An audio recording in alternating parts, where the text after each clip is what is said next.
Told you I had my security company. I used to have four patrol cars. Okay. And they were black and white patrol cars. They looked like LAPD cars. Because I was in Denver, we could do that because the police cars in Denver were white. Okay. So you could have cars as long as they didn't look like Denver police cars. And I had black and white patrol cars with light bars on top of them and push bars in the front. And so sometimes at night, I'd go out to check on my guys and see what's happening. Sometimes we'd ride together. We'd ride side by side during this in the streets in downtown Denver. And the cops would look. I know they'd be saying, "Who does that guy think he is?" Okay, with his patrol, because they had my name. They had the name on my company. Was called Action Jackson Protection Services. Okay, you remember that, right?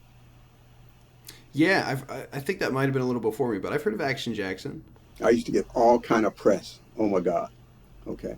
I used to, because one thing, um, I did security for Jesse Jackson when he ran for president in 84 and 88 up until he got his Secret Service protection. Okay. And so I traveled on the road. I had like about 10 guys, and we traveled with them to different events, to do what the Secret Service did. Okay. We had a big Martin Luther King parade in Denver, one of the biggest in the country. And one year, the Ku Klux Klan attacked it, and I was in charge of security on the Oh man, east when side. and when was this? Like what year?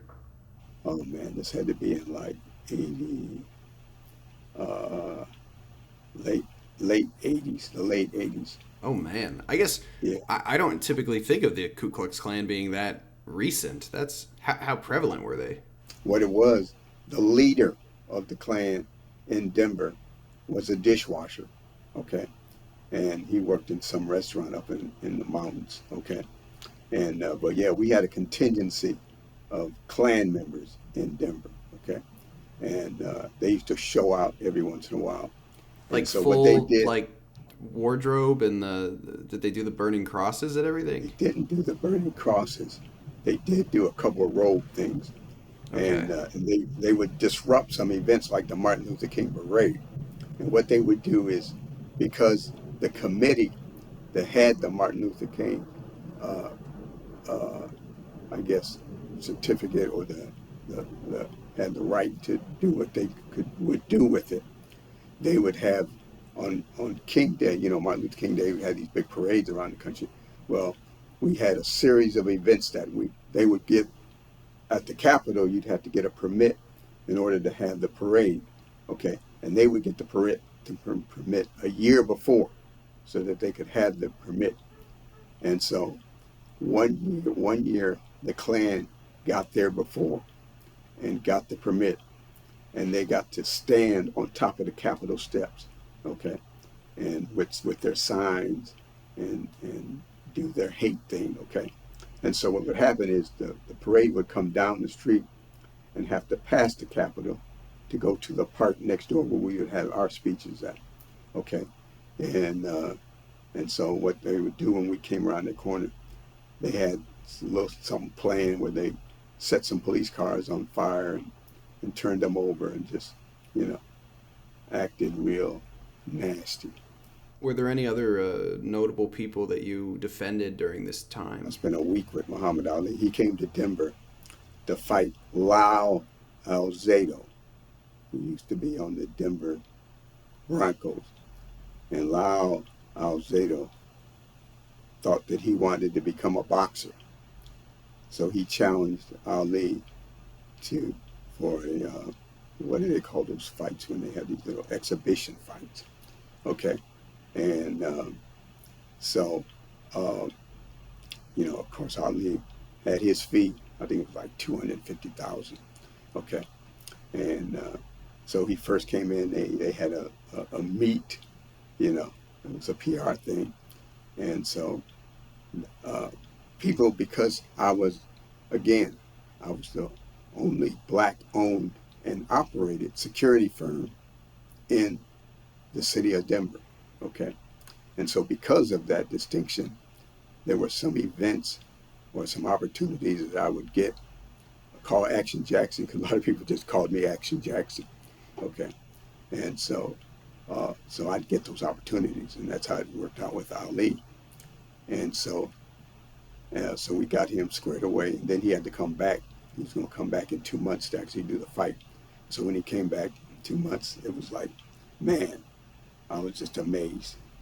Ali was just really, I had for 5 days, uh, I had drove him, attended all the events with him. What was he like? Was he like in the biopic they made about him, or how was he in person?